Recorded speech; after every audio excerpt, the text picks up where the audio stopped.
It is the weekend wrap-up edition of Main Street Sports Today, presented by the Tennessee Orthopedic Alliance of Columbia. Good afternoon. I'm Maurice Patton. That's Wade Neely. We will be with you here for the next couple of hours talking local, regional, and national sports content, and excited to do so. Wade, happy Monday. What's up, Mo? Good to be with you. Good to see everybody. We got a jam-packed show. We got a great Monday on tap. Vibes are high and ready to rock and roll here on this good-looking Monday. Absolutely. It is officially high school football season here in Tennessee. We will have games that count starting Thursday night. In fact, Wade will be bringing you one of those games Thursday night. Am I right, Wade? Yeah, looking forward to a good game. Beach and Green Hill will be there. It's going to be a pretty popular destination, it seems, with TV in the house as well on Thursday. So lock and load, as they say, for the first week of the high school football season.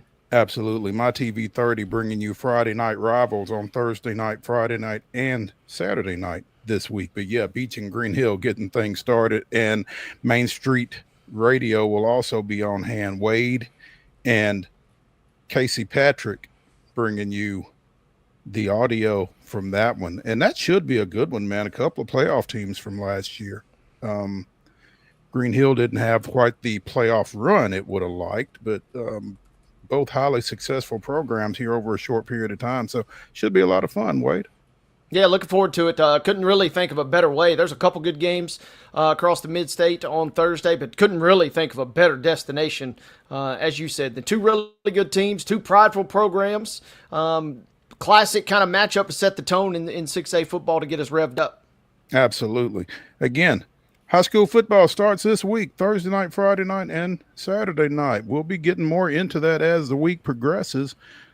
We got plenty to get into today, though. In the second hour, we will be joined by Tom Green of Sooners Illustrated as we continue our Southeastern Conference football previews. Sooners Illustrated pretty much gives it away. Tom Green, and we will be talking Oklahoma football there again in the second hour. In the next segment, we will be joined by Ann FISCHGRUND. She is the president of the BORCHETTA Bourbon Music City Grand Prix presented by Will Scott.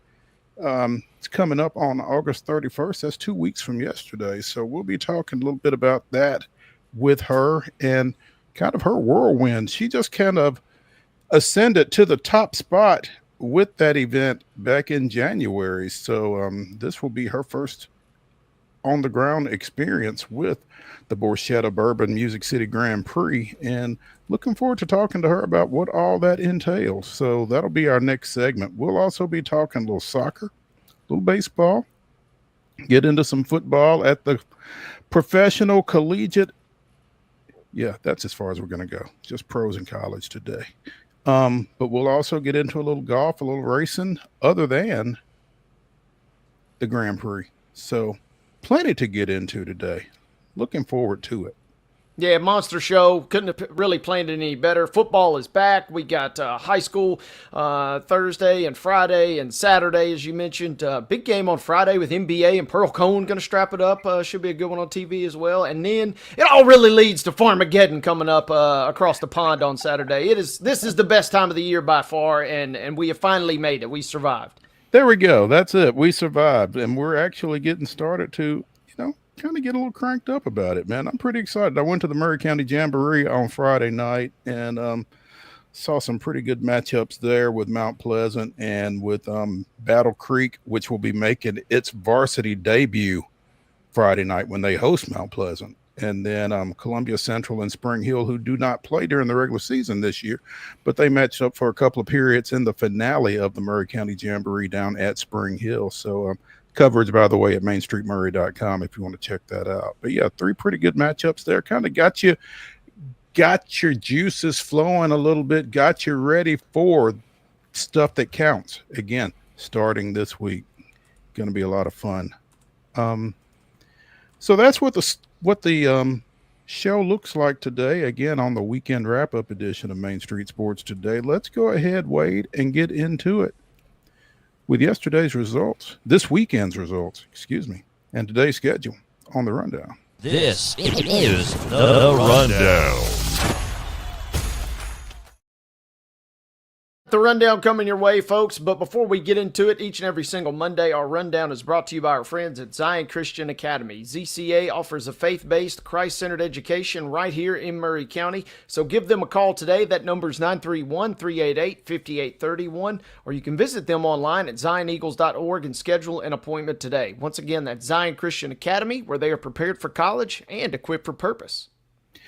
Friday, Major League Baseball scores of interest to me and Wade. The Atlanta Braves got another fantastic performance out of Hurston Waldrop in a 2-0 victory at Cleveland over the host Guardians. Houston struggled. They were on the wrong end of a perfect game for 7 2/3 innings. So Baltimore 7, Astros nothing was the final in that one. We'll talk more about that later in the show. The Nashville Sounds picked up a 6-2 victory over at Durham. In WNBA action on Friday night, it was the LA Sparks edging the Dallas Wings 97-96. Washington Mystics with an 88-84 win over the Indiana Fever.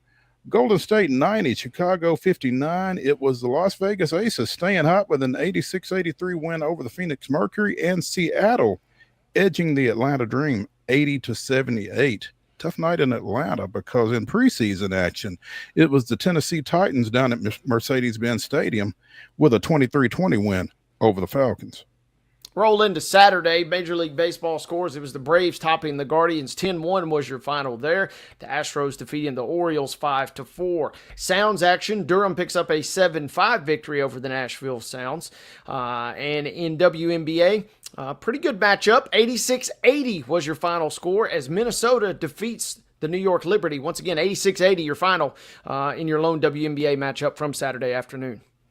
On Sunday, it was the Braves completing the road sweep of Cleveland, 5-4 the final there.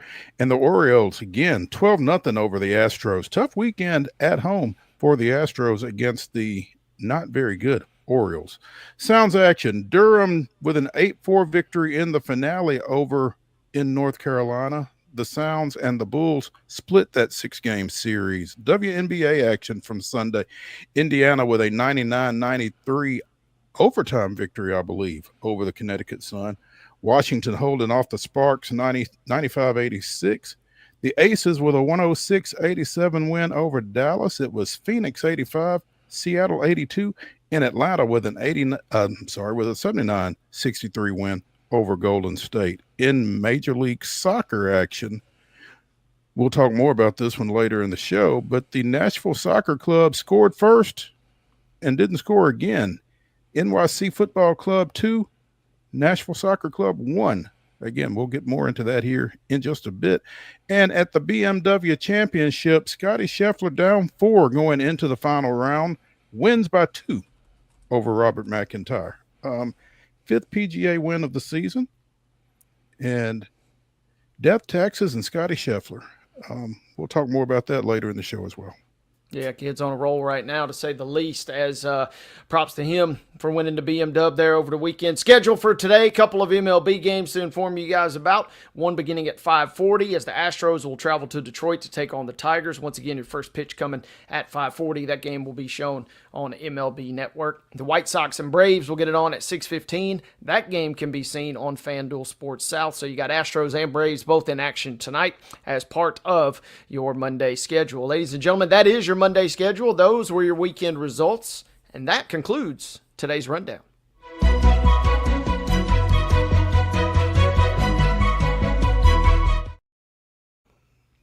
Your top story brought to you as always by the fine folks at Piggly Wiggly and Neely's Mill in Columbia. Be sure and check out their delicious daily deli lunch options available from 11 a.m.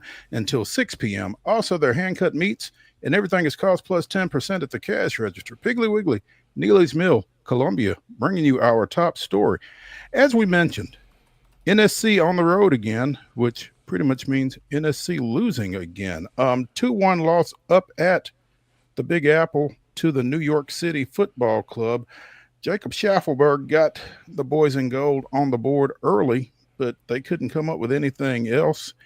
And NYCFC rallies for the 2-1 victory, the third straight for NSC. Wade, are we concerned? Yes and no. If you still were one of the real holdouts thinking maybe Nashville was, had the goods to win the Supporter Shield and finish at the top and, really, really maybe make a run at this thing, then yeah, you are massively concerned. But I've kind of landed in the camp. We're a year ahead of schedule if you're an NSC fan. Maybe you don't want to hear that, but you are a year removed and then some from one of the most putrid seasons you've ever seen. And unfortunately, when you go on a run, the law of averages is a cruel mistress sometimes. And the law of averages of that magical run that NSC went on in the first half of the season kind of probably was going to have to even out if they are the team that we kind of thought they might be heading into the season. And that is a above average team, not elite as we're seeing just yet. And the scores over the last couple of weeks, especially as you said, on the road, have reflected as such. Yeah, again, their third straight loss on the road. First time they've lost 3 straight, obviously, all season.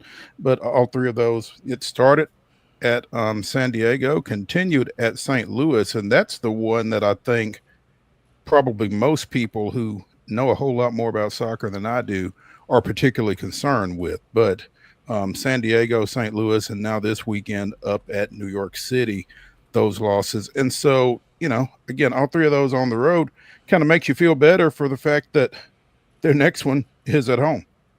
Makes you feel better you're at home. You're also wondering, hopefully this bad run of form will eventually snap out. They need desperately. They won't get back on the run that they were on earlier this year. Like I said, that was pretty magical. That was Preds 2 years ago, where you go from not being a great team to suddenly somehow ending up in the playoffs. Nashville was on that trajectory. The good news for them is they were already a pretty decent team. So that kind of gave them just enough extra confidence to finish maybe in the top 2 or 3 or maybe even dream for the top spot. But realistically, playoffstatus.com, pick your poison. Nashville's kind of in a hodgepodge here. Could finish, realistically probably somewhere between the 3 and the 6 mark in the Eastern Conference, which is a far cry from where they were last year. So if you can have a little dash of realism splashed on you and be okay with that, you're sitting okay. But, man, it would be nice to see them kind of return and get at least something coming forward as they come down the stretch here. Without question. Now, still tied for third in the Eastern Conference table with their next opponent, Orlando City, each of them with 47 points. Again, Orlando City comes in here for a Saturday 7:30 matchup. You can see that one on Apple TV, or you can head over to Geodis. But back-to-back home games, because next Saturday, August 30th, the day before the BORCHETTA Bourbon Music City Grand Prix, you'll have Atlanta United come into town. So you can make a heck of a weekend of it if you'd like. So got Orlando and Atlanta here over the next couple of weeks, and maybe home is where the wins are. You hope so. You hope so, and the Orlando match is going to be massive. And Orlando's nipping it at the heels. Miami, still, I hate to say it, but Miami is the team that's really going to probably throw a monkey wrench in things. They still have a lot of easy matches. For as many difficult and challenging pieces of their schedule as they played, they got a pretty soft landing coming in. So don't discount Miami as far as creeping up toward the top of the table. But Orlando's going to be out for blood. Remember, this is the team that Nashville sent out their B squad to Orlando in the U.S. Open quarters and somehow got a win, lo and behold.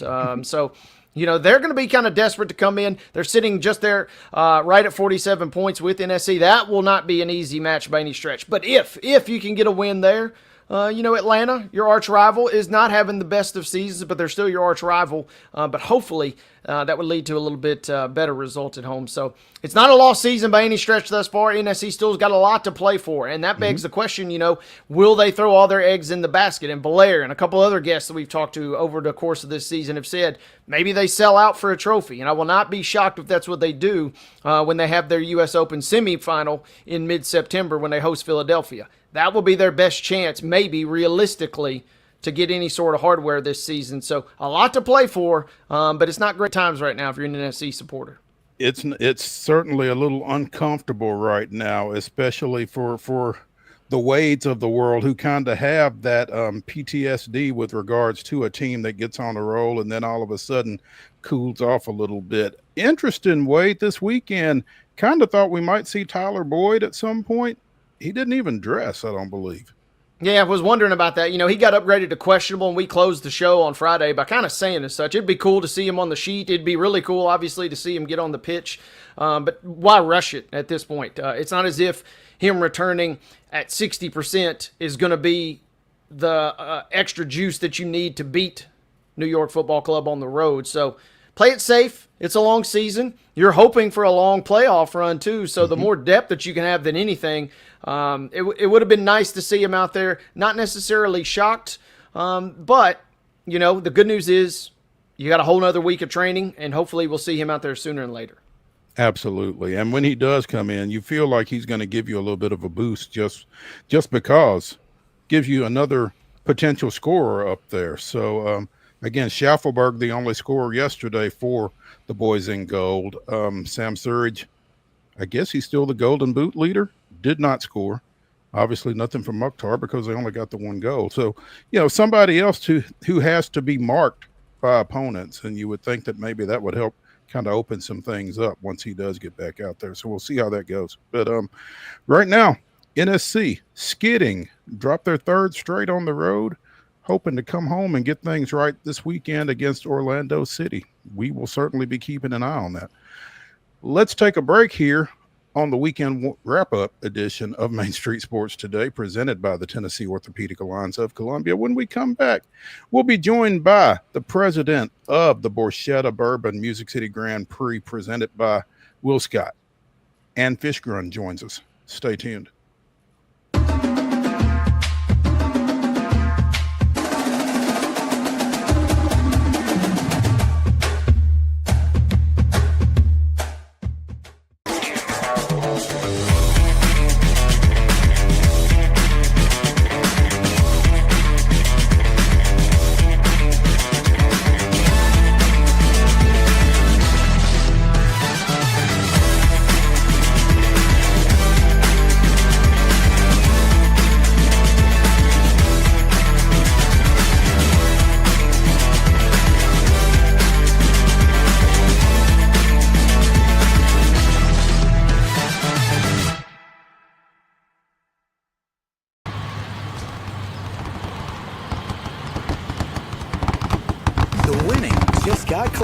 All new Sportsbook, the latest gaming machines, live horse racing, and more. The Mid-Gaming Hall, Kentucky Downs. Winning just got closer.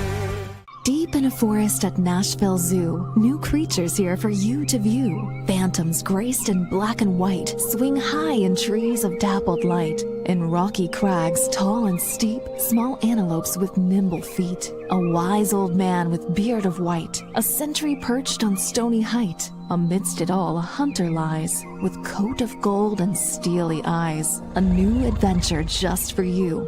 Leopard Forest at Nashville Zoo. Open now. Busy bee, yeah, busy bee.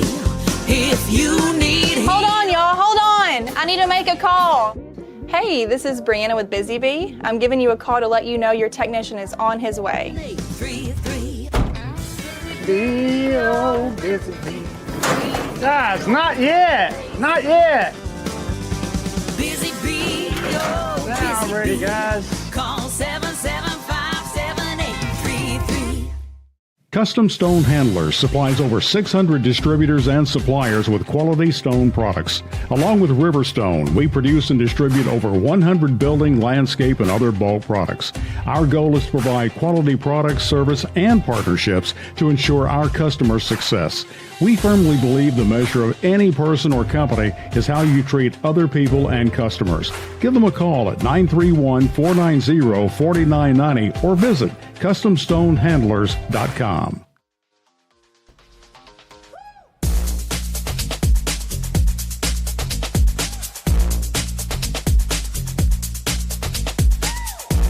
The weekend wrap-up continues here on Main Street Sports Today, presented by the Tennessee Orthopedic Alliance of Columbia. That's Wade Neely. I'm Maurice Patton. Joining us now is the president of the BORCHETTA Bourbon Music City Grand Prix, presented by Will Scott and FISCHGRUND. Ann, good afternoon. Good afternoon. Hello, hello. Welcome to Nashville.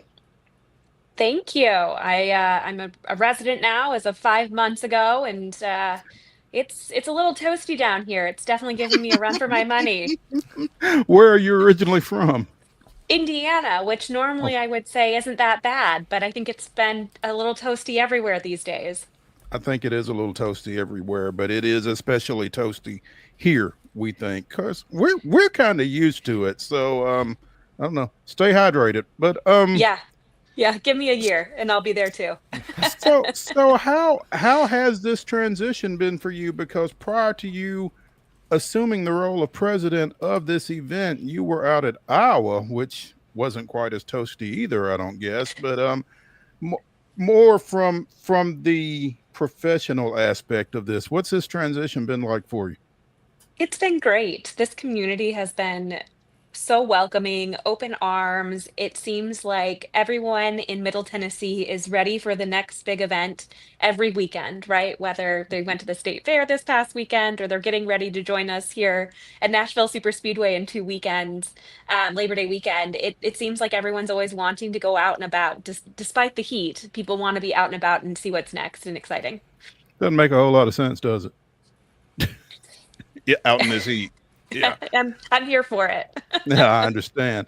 Um, you spoke with our Larry Woody a few months ago, not long after your arrival here, and he asked a very pertinent question. You know, what's it like being the president of a 1 day event? Yeah, one weekend a year is a lot to prepare for. People always ask me if this is a year-round position, and the answer is yes, right? It's right now we're in the thick of it, trying to make sure all the vendors are like all the vendors are set up and ready to go. Customers have the right information, still pushing ticket sales up until that very last moment. But as soon as this race is over, we start planning for 2026, and that's recaps and um new acquisitions with partners and promoters alike. So it's quite a bit of work year round to keep this event up and running, even though it's only one, to your point, one race a year. Is there a lot of debriefing coming out of August 31st? What went right? What went wrong? How do we fix it? How do we get better, even at the stuff that went right? That kind of thing. Is Yeah. that part of it? Oh, absolutely. It's not only from internal, right? Our vendors and our staff, but also customers in the grandstands, customers in our suites, sponsors. We get feedback from everyone and really take that feedback to heart to make sure next year's bigger and better, And right? how does that work for you from the standpoint that you don't really have a baseline for this? You know, the Borchetta Bourbon Music City Grand Prix has now been in Middle Tennessee for this will be its fifth year. 3 years of downtown on the streets of Nashville, and now this will be the second year here at Nashville Super Speedway.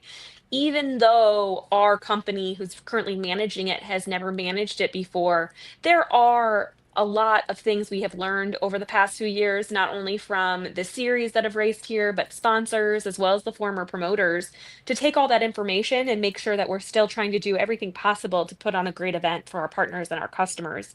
Um, we'll definitely learn a lot. I think any event, whether it's the first year or 100th year, always learn something, is always able to adapt and move forward. And while I personally sometimes dread those conversations of the feedback, I know they're super important to make sure we put on a great race, not only this year, but in the future. And you've obviously got a ton of experience in the kind of the open wheel racing world. But what about this event in particular makes Nashville so special? And then what about this event? Have you personally or your team, what have you kind of had to learn or adapt to as far as selling this race compared to a race, at the Brickyard or a place like Iowa? Yeah, so I think the biggest thing is that we have to get over is a lot of customers still think we're racing downtown or are wanting us to go back downtown. And listen, we want to go back downtown too. But if you live here in Middle Tennessee, you know we can't do that right now due to some construction taking place for football season of hopefully 2026. So the space alone makes it really challenging to go back downtown. So we are constantly thinking about how to communicate with customers, how to get them out to Nashville Super Speedway. Is that easier transportation? Is that just reminding them that the track really isn't far from downtown or a suburb if you live in a suburb, but the communication and the constant contact of what's to be expected, what to be prepared for, the exciting things to take advantage of while you're here. We're about to announce some music, which will be really exciting this week. We just announced who's going to be in the fastest seat in sports with our partner.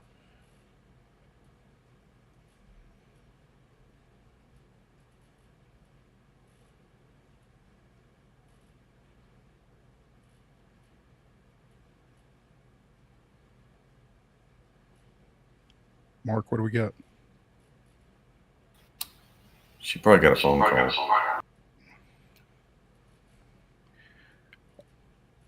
Hopefully we can get her back soon, because that it's a very fascinating event, obviously, that they've got going there. And like, as she was saying, second year at the super speedway, the novelty of it really not only being the first time that we had Indy cars here in Nashville, but running on the streets of Nashville was really a nationwide draw, I think. And hopefully I'd like to see them get back out there ideally, but it's, that doesn't make it any less of a great event that it's out at the Nashville Super Speedway, I don't think. No, you're right. And working those three events, you could just see the smiles on everybody's faces. And I'm going to ask her when she comes back in, hopefully in a second, until the racing kind of got going. The racing is totally different on a super speedway as opposed to, obviously, through the streets. And so there were some challenges. There were some real kind of issues that Nashville had to battle through. And that's the part that I'm kind of curious about, is how this race looks different, feels different, operates different. The energy and excitement is still there, especially, amongst the real diehard race fans of the world. But what is their selling point? That was kind of what she was dipping her toes in the water right there before we had a little bit of a dropout.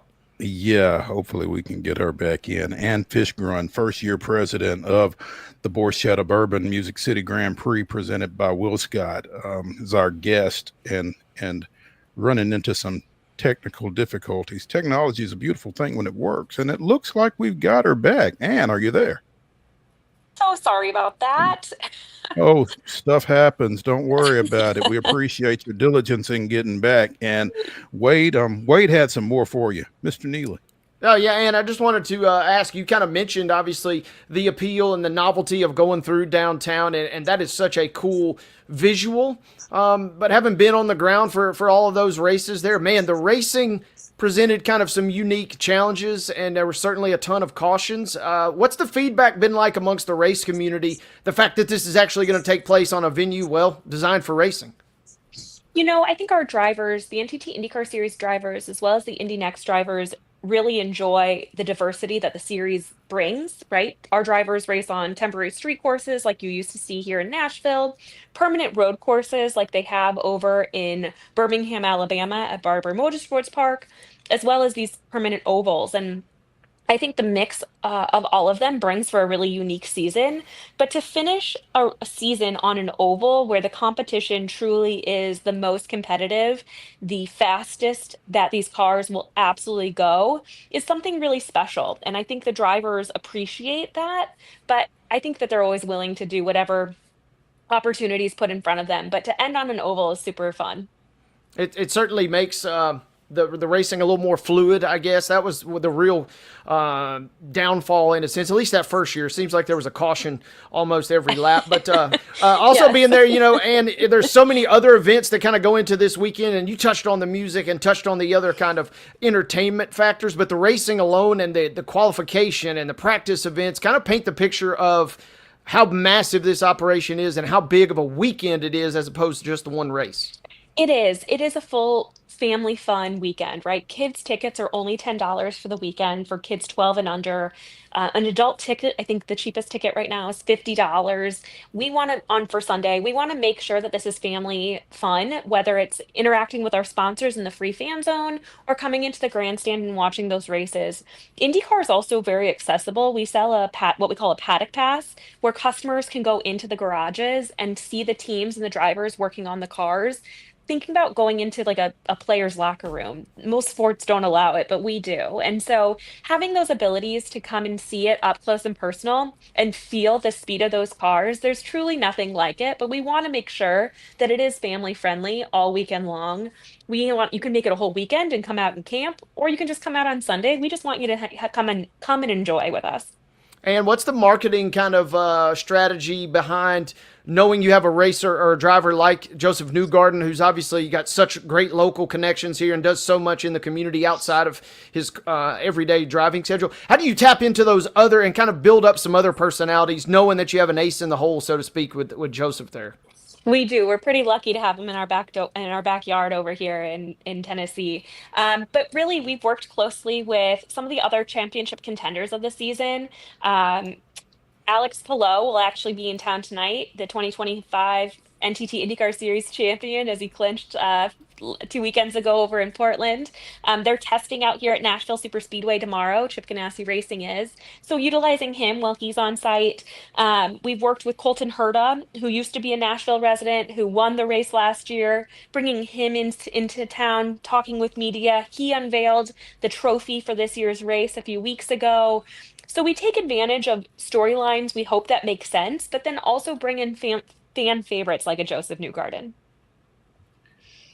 And FISCHGRUND, president of the BORCHETTA Bourbon Music City Grand Prix, presented by Will Scott, joining us here on Main Street Sports today, presented by the Tennessee Orthopedic Alliance of Columbia. And, what's the draw of this event to make you come down here from Iowa? What was it that you liked about this situation as you were coming in? It's a new challenge. Our company is new to running this event, as we earlier said, and you can't hide from a new challenge, a new community. And so I'm excited to keep diving in year over year, making a name not only for this race, but for myself and as a member of this community. And really making sure that IndyCar has a long lasting stand here in Middle Tennessee.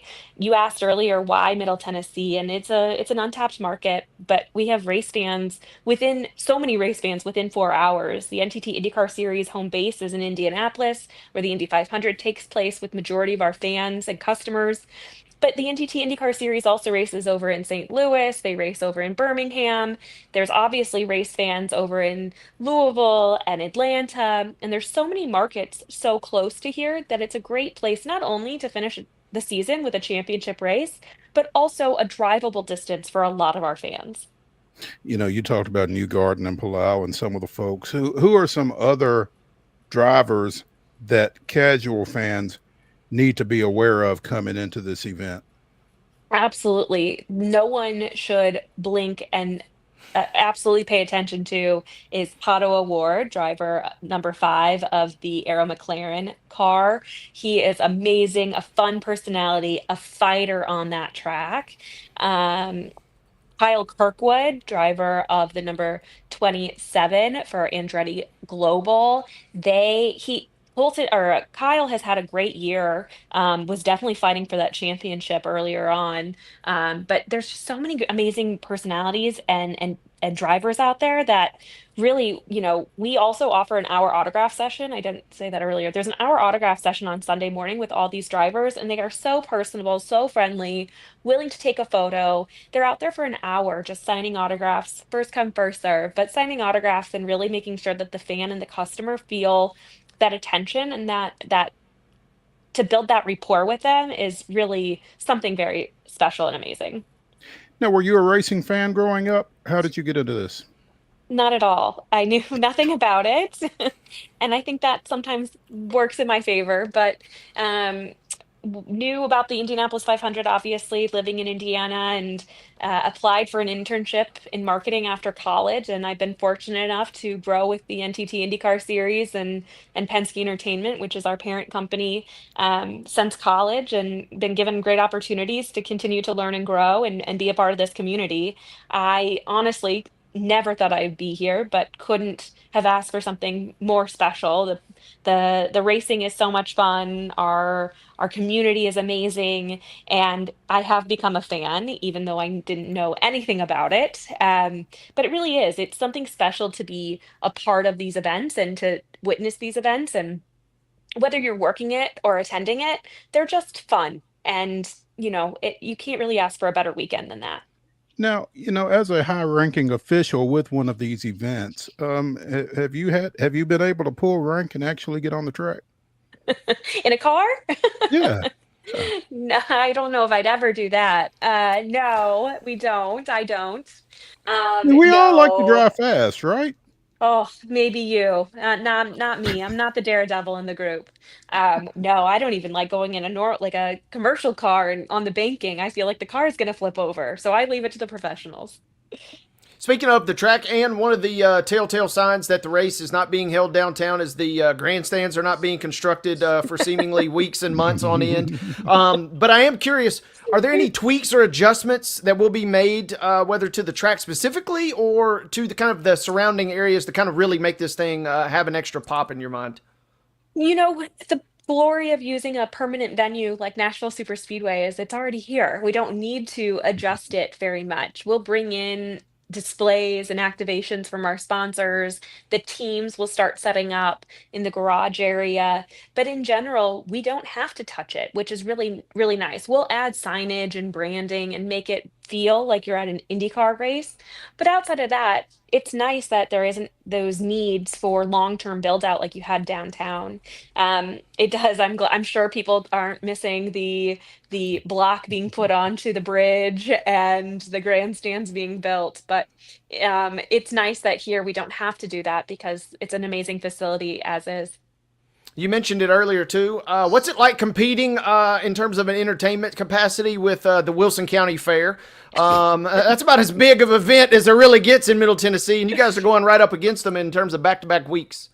We are, and that's okay. Like I said earlier, I think everyone loves a good reason to get out and something new and exciting to see and do. We are excited to announce our music here coming up later this week. The coolest part about being in Nashville is that not only do you have potential access to all the amazing artists here, but then that opens it up to everyone else too. So you're lucky if you get someone here.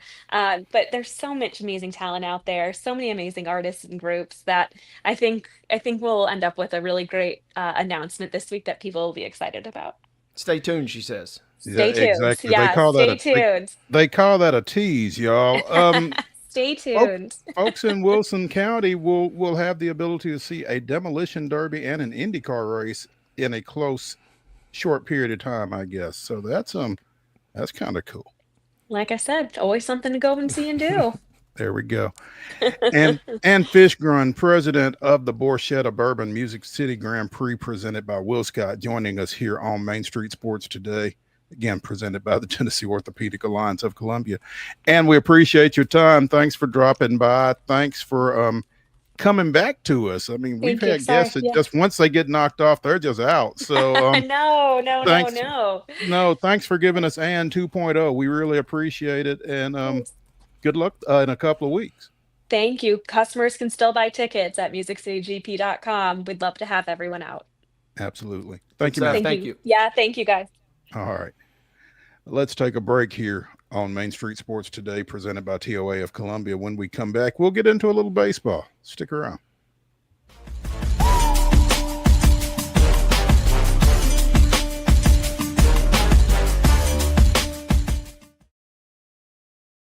They walk among us, but at 240 miles per hour, they become something more.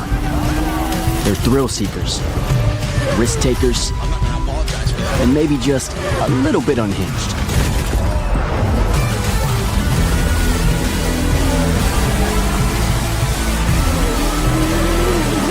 Buckle up. This new era of speed, this racing revolution, it's just getting started. Hi, I'm Stephanie Miller. Main Street Media is partnering with BORCHETTA Bourbon Music City Grand Prix at the Nashville Superspeedway to send a family of 4 to the race August 31st. To register, please visit any Main Street Media website and look for the Register Here banner. You'll also receive some fantastic BORCHETTA Bourbon Music City merchandise. We look forward to seeing you at the race.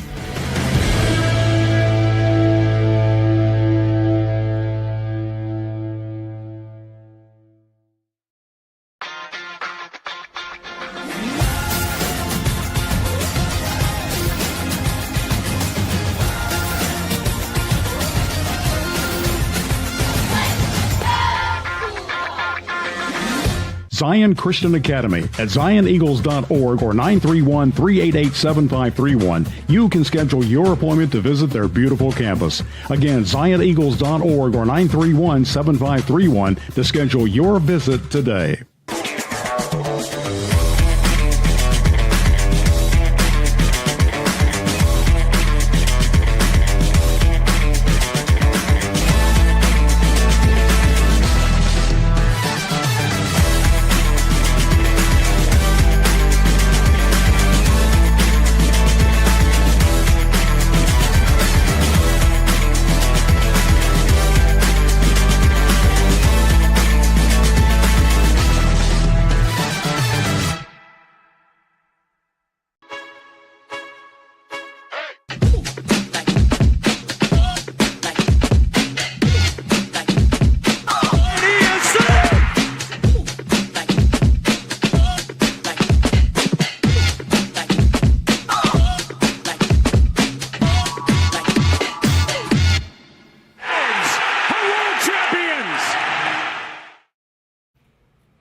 August 18th, 1960, Milwaukee's Lou Burdett faced the minimum 27 batters and scored the only run in a 1-0 complete game no-hit victory over visiting Philadelphia. Burdett retired the first 13 batters he faced before hitting Tony Gonzalez with one out in the 5th inning. The next batter, Lee Walls, hit into an inning-ending double play, and the final 12 Phillies went down in order. Burdett led off the bottom of the 8th with a double and scored on Bill Bruton's two-bagger to give the Braves the lead, then induced 2 groundouts and a flyout to preserve his gem. That was this day in Braves history. Hashtag pitchers who rake once again. See, we're not getting any of that with the DH, Wade. Back in my day, pitchers used to hit. Absolutely. I mean, what's better? I mean, that sounds so high schoolish, man. I mean, throwing a no-hitter and scoring the only run? Where does that happen? Yeah, that's old Hoss Radburn status right there almost. No doubt. Or Ryan Weathers status. I mean, so yeah. Big day for the Braves there. Big day for the Braves yesterday as they closed out a sweep of the Cleveland Guardians, 5-4 the final on Sunday after that 2-0 win on Saturday and another victory to open things up on Friday. Atlanta 5-1 on their road trip to New York and Cleveland. Won their last 5. They won 4 of their last 5 series. You know, and it feels like, okay, now what?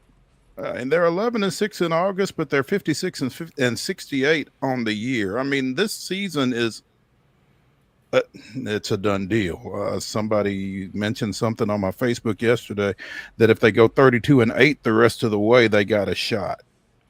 32-8 is 800 ball. I don't know that anybody other than the Milwaukee Brewers is doing that. So, but I mean, you kind of take it for what it's worth. Yeah, again, Michael Harris II has been rolling. He only went 1 for 5 yesterday after getting 2 or more hits in each of his previous 8 games. Jerkson Profar hit a home run yesterday to put him up for good. Raziel Iglesias gets the save. Doing everything that you expected this Braves team to do all year long, and finally doing it in August when it means little or nothing, unfortunately.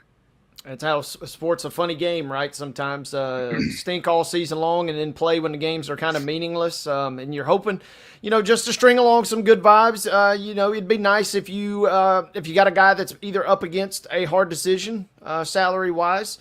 Maybe you get some more intel. Do we keep this guy? Do we let this guy go? Do we restructure something? Is there a place for this person long-term in the organization? Those are the types of questions that you're hopefully getting a little more data on because, the meaningful portion of your schedule has left you by, and now you're kind of trying to get as much data and kind of assimilate and build toward the future as possible down the stretch here. But a little good vibes never hurt anybody along the way. Not at all. Not at all. And I mean, at least it makes it entertaining this last, 6 weeks to 2 months. They're actually kind of, you can watch them and, kind of maybe hope a little bit more realistically for some success.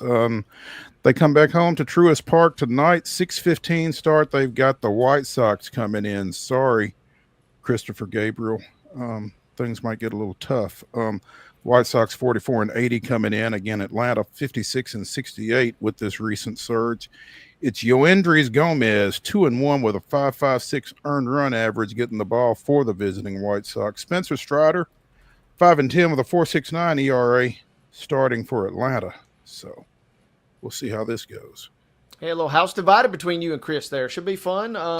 Look forward to the banter over the next couple nights here. It'll be worth keeping up with for sure. Again, tough weekend in Houston for the Astros. Almost got a perfect game thrown against them on Friday night against a guy who was 0-6 coming in. Dropped that one 7-0. Won 5-4 in 12 on Saturday, and then lost 12-0 yesterday. Again, Houston still in pretty good shape in the West, but to the point that Wade has made on numerous occasions, it's tough.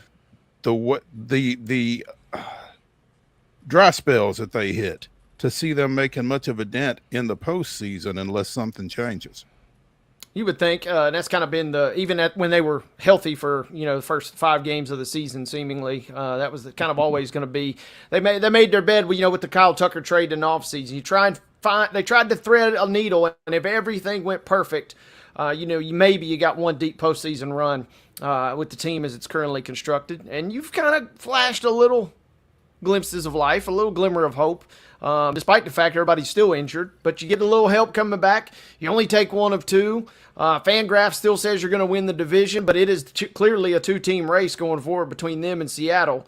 If you don't win the division, still nice and tight, still nice and safe, and barring an epic collapse to get into the postseason. So a chance to load up and maybe see what you can do this season has been kind of an up and down one, to say the least, and it will be an interesting next couple of months as they try and see if they can make one final push with this kind of core group that they have remaining. Going to be an interesting next couple of days. 5:40 tonight, Houston opens a road trip. They go to Detroit. The Astros 69-55 on the season, Detroit 73-53, but they've had their struggles as well. And going to see a couple of pitchers who have struggled. Spencer Arrighetti 1-3 with a 6.38 earned run average, getting the ball for Houston. Jack Flaherty is 6-12 with a 4.76. Has not been quite the free agent acquisition that the Tigers would have hoped. So, interesting matchup. Should be fun to see Arrighetti back on the mound. Maybe I'll cook a little spaghetti to get in the mood tonight to see my boy. Kind of one of those injuries. He got smacked by a line drive during batting practice in April and really kind of just has been downhill ever since. But early in the month of August, last week, as a matter of fact, kind of cracked back in. Second start, going against the Tigers. Hey, welcome to the fire. Welcome back to the show, right? Let's see what you got here. Hopefully get a win and hopefully kind of kick off a little bit of a spell of positive momentum. They certainly need some. No doubt. You mentioned Seattle, 1.5 games back. Mets kind of did y'all a solid. Took 2 of 3 from Seattle over the weekend. Yeah, huge for the Mets, obviously, and Seattle thought maybe they could make up some ground, but they kind of were stuck in neutral, despite the fact they got a dinger from Cal Raleigh last night. It has been kind of, in a way, it hasn't all just clicked just yet for the Mariners. They've certainly made up a lot of ground, but a lot of that has been because Houston has been playing so poorly with this basically walking AAA club they have as called their lineup at the moment. So the Mariners, they kind of got to get some things figured out themselves. They're still going to be in the postseason picture as well, and they want to get things figured out as they head into that piece. If they can win the division, cool, I would imagine, but certainly they got bigger fish to fry down the road. The Mariners are the closest second-place team in baseball right now. Again, they're a game and a half back of Houston. San Diego, which came into the weekend leading the NL West, comes out of the weekend 2 games back of the Dodgers as LA got a sweep. And friend of the show, friend of Wade's and mine's, Pernell Knox, calls me yesterday and says, I just want to thank you for giving us Freddie Freeman. Apparently Freeman hit a 3-run homer that loomed large in the Dodgers win yesterday. So, you're welcome, PK. Just remember that. But yeah, I think that series this weekend did not quite live up to expectations. No, certainly not if you're a Padres fan. Yeah, every time I was checking in on that, the Dodgers were just absolutely steamrolling them. They got some great starting pitching performances. The lineup gave them the pop kind of that they needed, and the Padres really kind of fell flat on their face. It didn't feel that long ago that we were talking about this being a 3-team race that really kind of had some teeth to it. The Giants have fallen off the face of the planet. Meanwhile, the Padres seemingly have lost their way. Maybe it'll end up being pretty close, but this weekend certainly felt like it was the Dodgers, kind of like we had expected all along.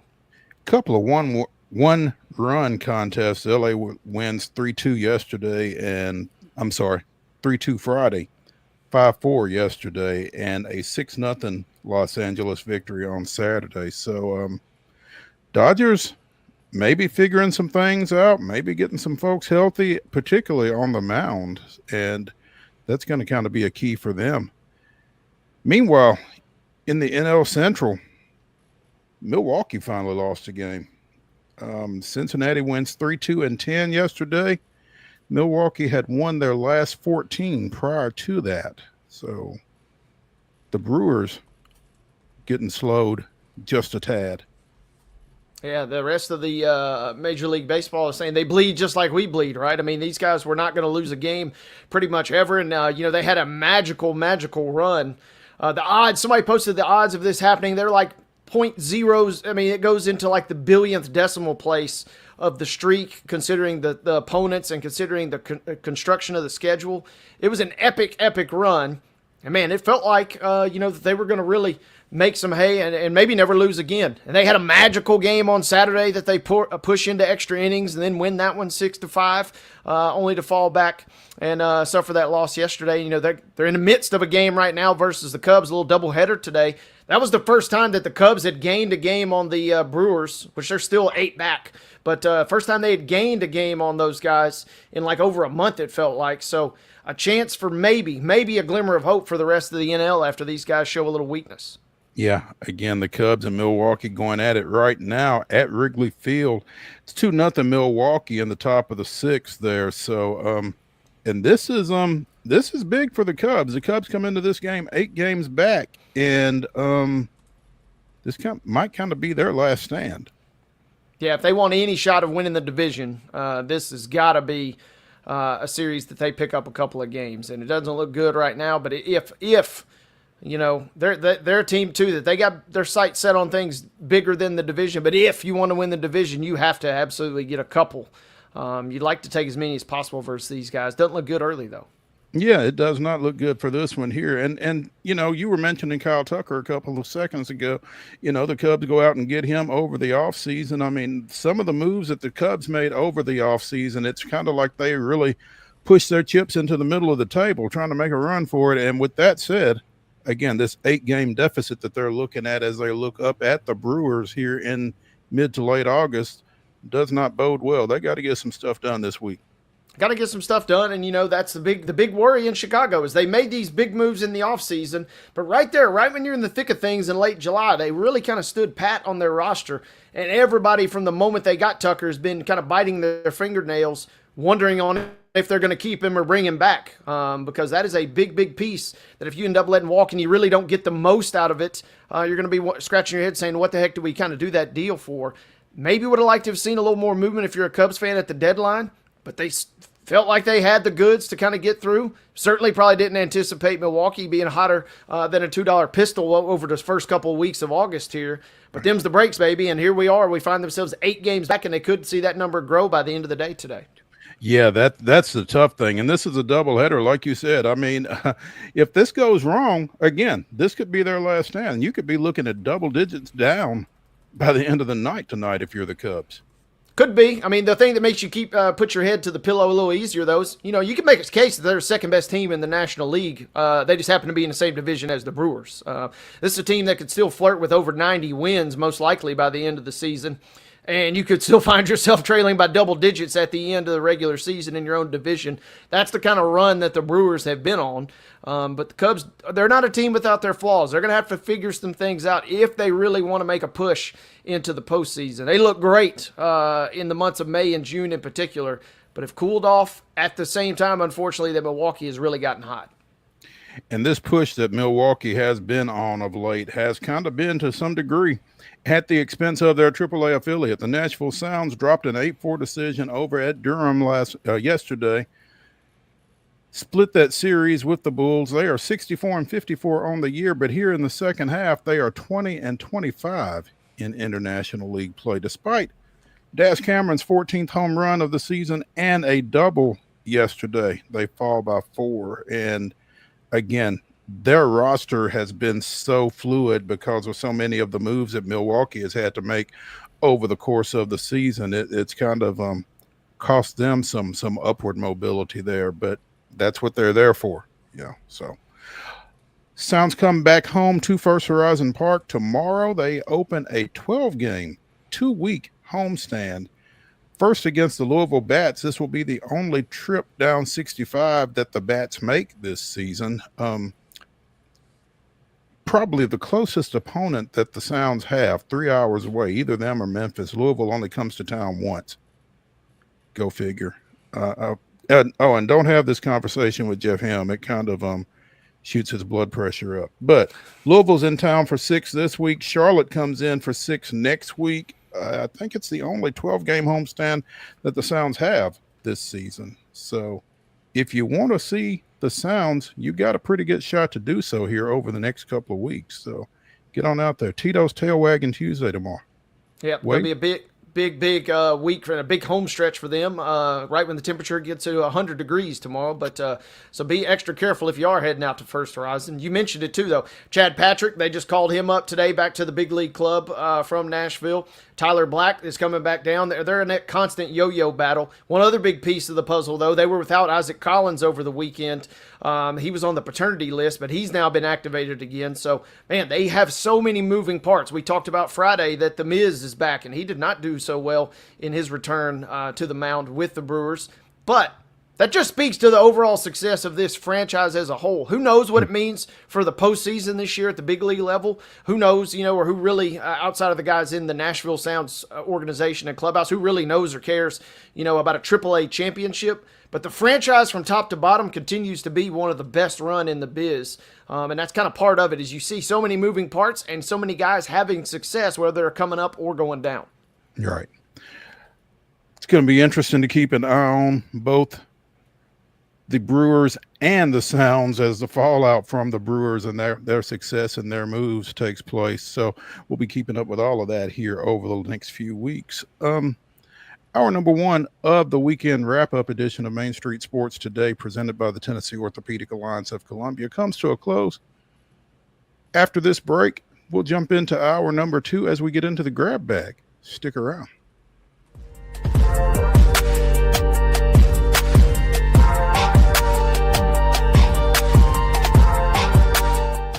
Jones & Lang Sporting Goods here in Columbia has been outfitting teams, officials, and anybody else from T-ball to college for 50-plus years. Be sure and check them out at 931-388-8060 or online at jonesandlang.com. Jones & Lang Sporting Goods, the look of a winner. Zion Christian Academy at zioneagles.org or 931-388-7531. You can schedule your appointment to visit their beautiful campus. Again, zioneagles.org or 931-7531 to schedule your visit today.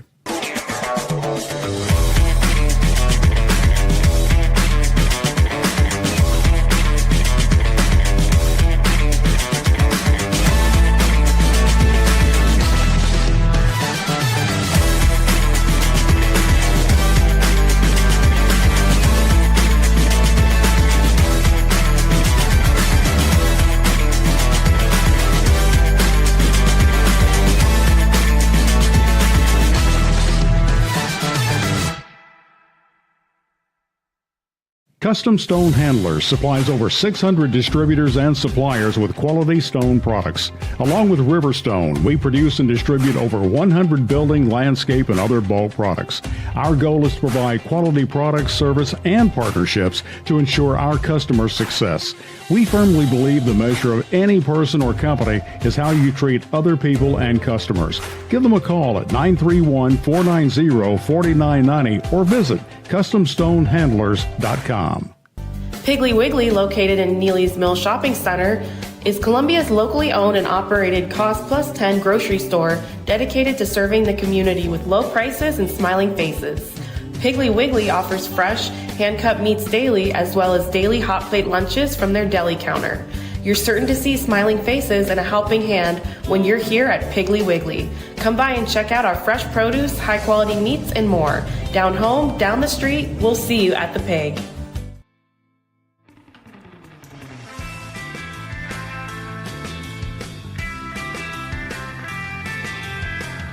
Hour number 2 of the weekend wrap-up edition of Main Street Sports Today, presented by the Tennessee Orthopedic Alliance of Columbia. It gets going right now. I'm Maurice Patton. That's Wade Neely. I didn't get to see it because the NFL was going up against high school football on Friday night, but the Tennessee Titans pick up a 23-20 win down in Atlanta over the Falcons in their second preseason matchup of the season. They will close out their preseason schedule this Friday against the visiting Minnesota Vikings. Really haven't had much chance to hear a whole lot about the way things went, but I mean, a win has to mean something. And apparently Gunnar Helm, 48 yards receiving on 4 catches, one of which was a touchdown from Brandon Allen. So the rookie tight end starting to show up a little bit.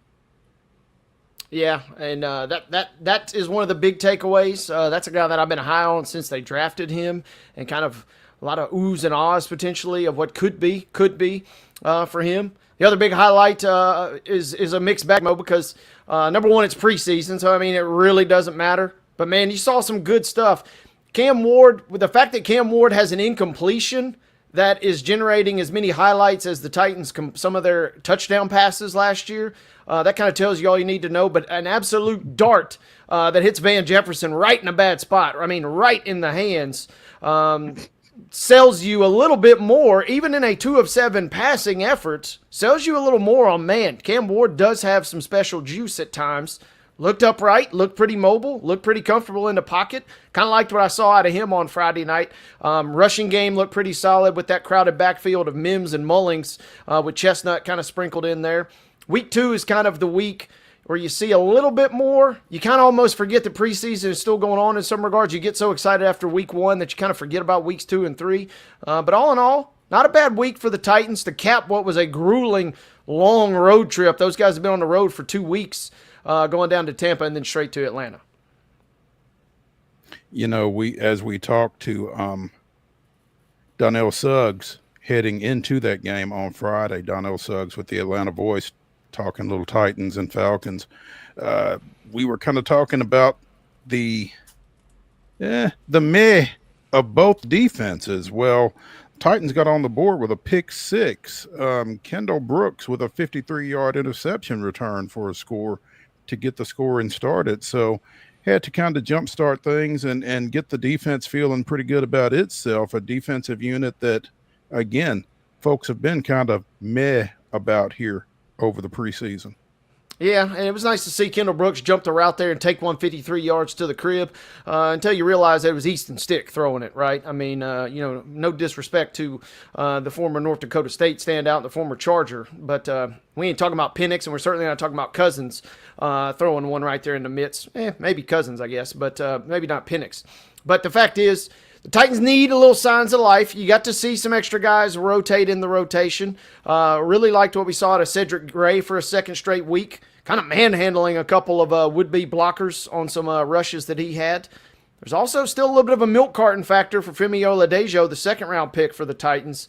He didn't necessarily impress, didn't necessarily dazzle in his first 2 series, his 2 series that he got on the field. But then you also kind of have to realize, I mean, you're not playing with Big Jeff, you're not playing with Sweat. So Meatloaf and Sweat are not out there holding down things in the middle. Kind of a still incomplete bag, but I mean, hey, that's what preseason football is all about, is trying to just see and fill out the back end of your roster. We're not really going to know until a couple weeks' time when you head to Denver. Yeah. I think one of the bigger concerns, maybe, or one of the bigger developments for the Titans was seeing Lloyd Cushenberry out there doing warm-ups. I mean, did not play, but was dressed out for warm-ups and went through drills in pregame. And it would feel like that's kind of a good sign for this team, getting their veteran center back who missed most of the season with an Achilles situation. So yeah, and he's working back. He's working back. The offensive line looks a little more improved, which is a massive upgrade from the last couple of seasons. Only 3 quarterback hits all night long for the Falcons. Again, we're talking about second and third string units for a lot of these guys, but the fact is the Titans offensive line playing a little better. Liked what I saw in the run game as far as opening some holes.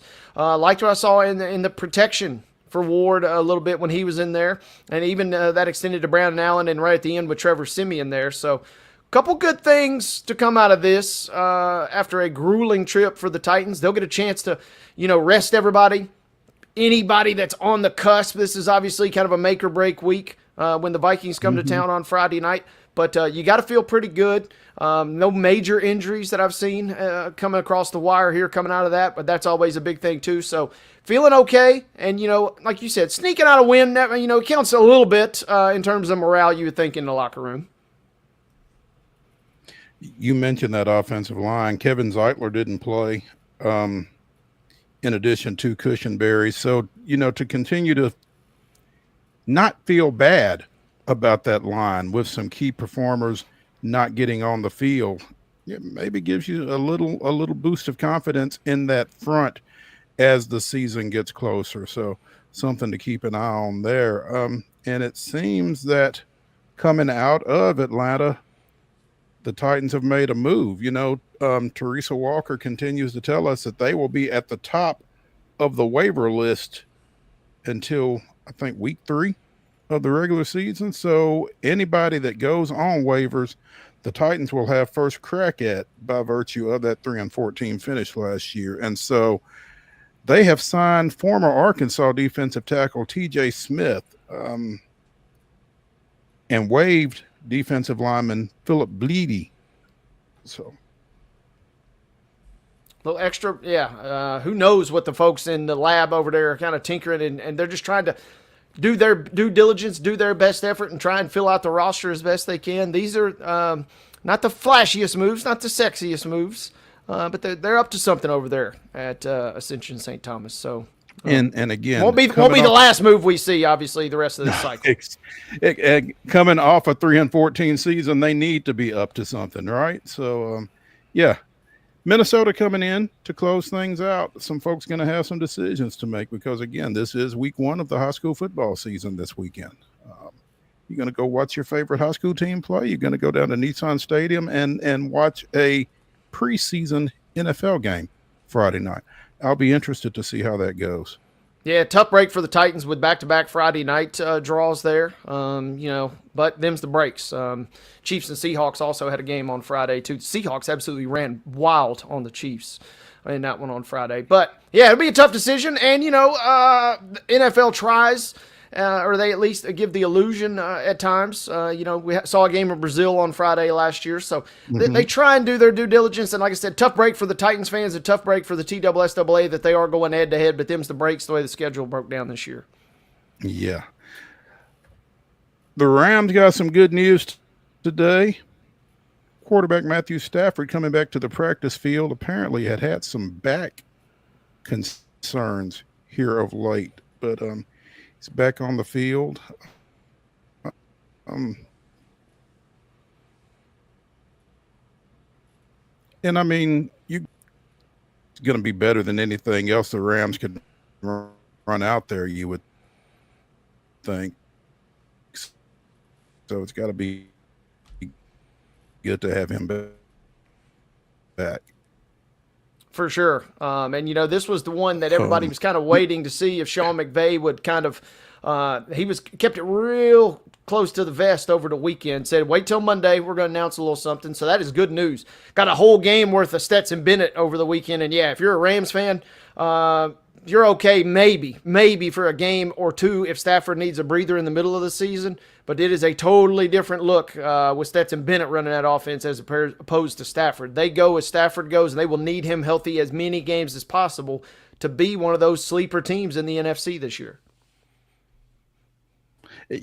Sleeper, but they also picked up Devontae Adams over the offseason. So, I mean, Stafford to Adams, with what they already had in the receiving core, that suddenly sounds like they might give some folks some problems in the passing game, or even more so. So, and I mean, they were right there in the mix last year. They were a team that really a lot of folks thought make a run in the NFC in the postseason, and just quite didn't have the goods down the stretch in the game that mattered the most for them in the playoffs. They were a play or two away from really making a run, and if Stafford stays healthy, they have that in them this year. But you got to keep that dude in bubble wrap as long as possible.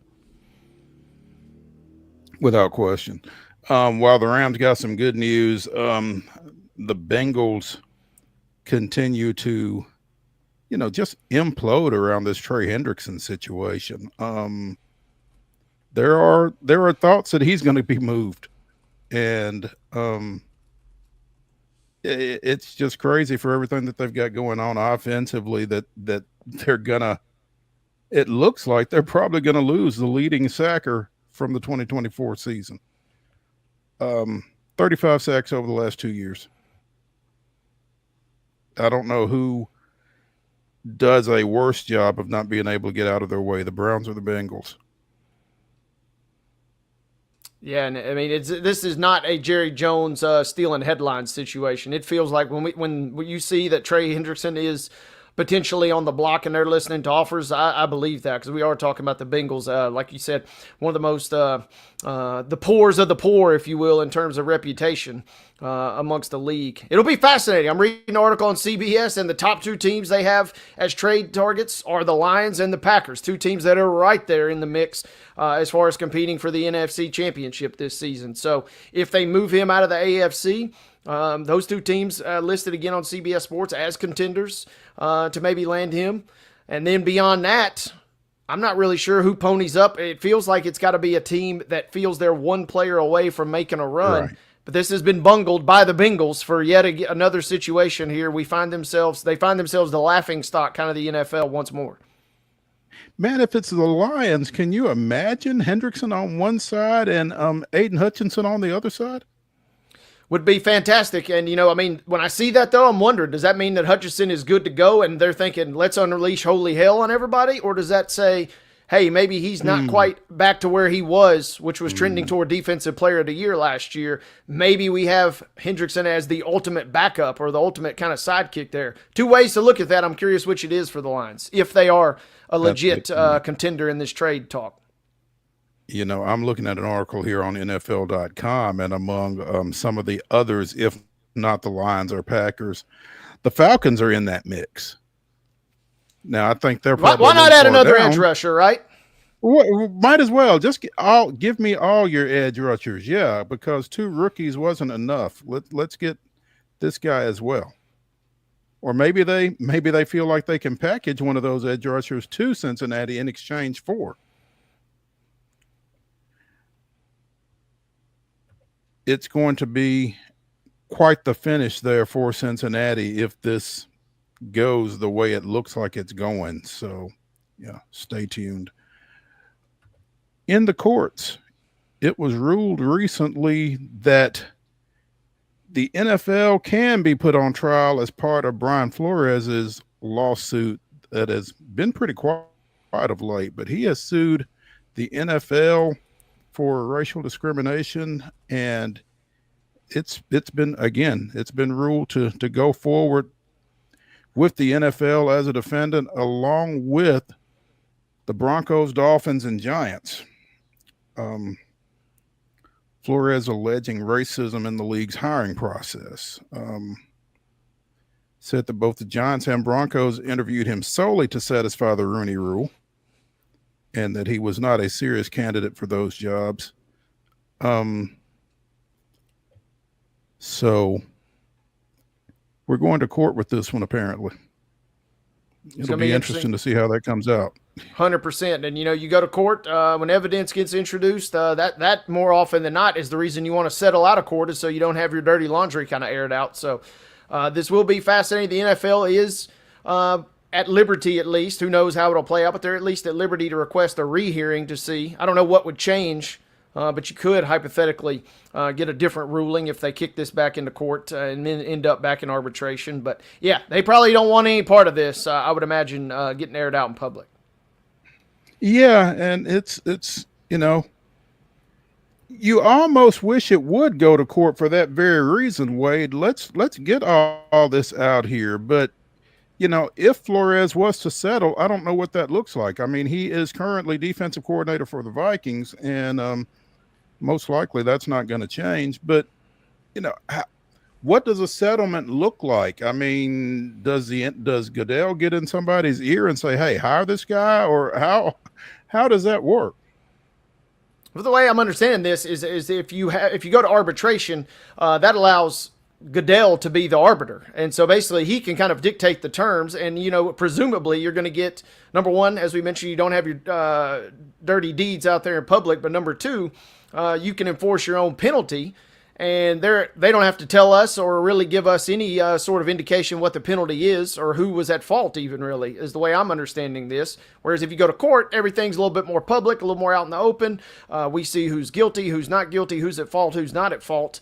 and we kind of see the damages. The NFL kind of wants to keep this as under wraps as possible, and by going the arbitration route with Goodell as the arbiter there, they kind of control the terms. And, there will probably be some sort of slap on the wrist or some sort of, penalty for certain teams or certain franchises, but we wouldn't know. We won't get the juicy deets that we would get if it goes to court. Absolutely. Tennessee's coaching staff announced what I think most of us already knew. Joey Aguilar will be their starter for their season opener. And again, I just don't think that was a great shock that Aguilar, the UCLA transfer via Appy State, is going to be the first one out when they take on Syracuse down in Atlanta over Labor Day weekend. As Christopher Gabriel said on his Twitter, you didn't bring this guy in to sit. And I don't think anybody ever really thought otherwise. You feel decent about the situation behind him, but you felt like they were behind him. Yeah, and, some of the Vols fans out there are, this is across a number of different franchises, but you bring a guy in from, quote, App State or, a, quote, small school, and you're a little hesitant, you're a little gun shy, and you're not really sure what to expect. But the fact is, this guy's got the most experience, and good or bad, that experience is going to be crucial for them as they kind of try and get off on a good start. They're favored by 14.5 in their opener versus Syracuse. He gives you at least your best shot to win that game. Beyond that, who really knows? And you'll maybe reevaluate as the season goes along. But at least as far as getting off on a good note, he is definitely your guy. So that's, not a shock to me. But some Vols fans, that's not good enough. They kind of want to see somebody that has a little bit more promise or upside or a bigger pedigree. Well, you got who you got, and that's the guy you got right now. Absolutely.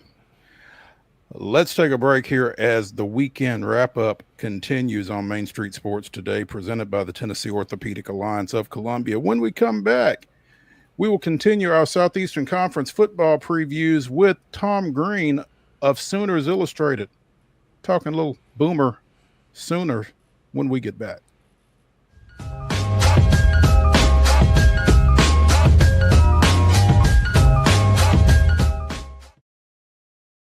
Deep in a forest at Nashville Zoo, new creatures here for you to view. Phantoms graced in black and white swing high in trees of dappled light. In rocky crags, tall and steep, small antelopes with nimble feet. A wise old man with beard of white, a sentry perched on stony height. Amidst it all, a hunter lies, with coat of gold and steely eyes. A new adventure just for you. Leopard Forest at Nashville Zoo. Open now. They walk among us, but at 240 miles per hour, they become something more. They're thrill seekers, risk takers, and maybe just a little bit unhinged.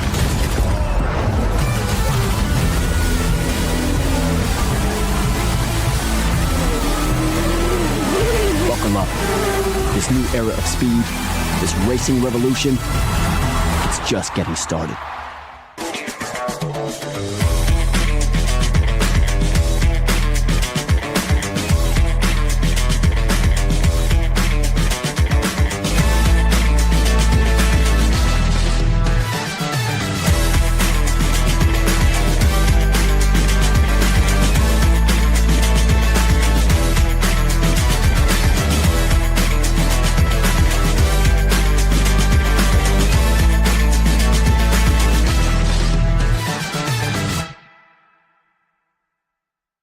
Jones & Lang Sporting Goods here in Columbia has been outfitting teams, officials, and anybody else from T-ball to college for 50-plus years. Be sure and check them out at 931-388-8060 or online at jonesandlang.com. Jones & Lang Sporting Goods, the look of a winner. Piggly Wiggly, located in Neely's Mill Shopping Center, is Columbia's locally owned and operated Cost Plus 10 grocery store dedicated to serving the community with low prices and smiling faces. Piggly Wiggly offers fresh, hand-cut meats daily, as well as daily hot plate lunches from their deli counter. You're certain to see smiling faces and a helping hand when you're here at Piggly Wiggly. Come by and check out our fresh produce, high-quality meats, and more. Down home, down the street, we'll see you at the Pig.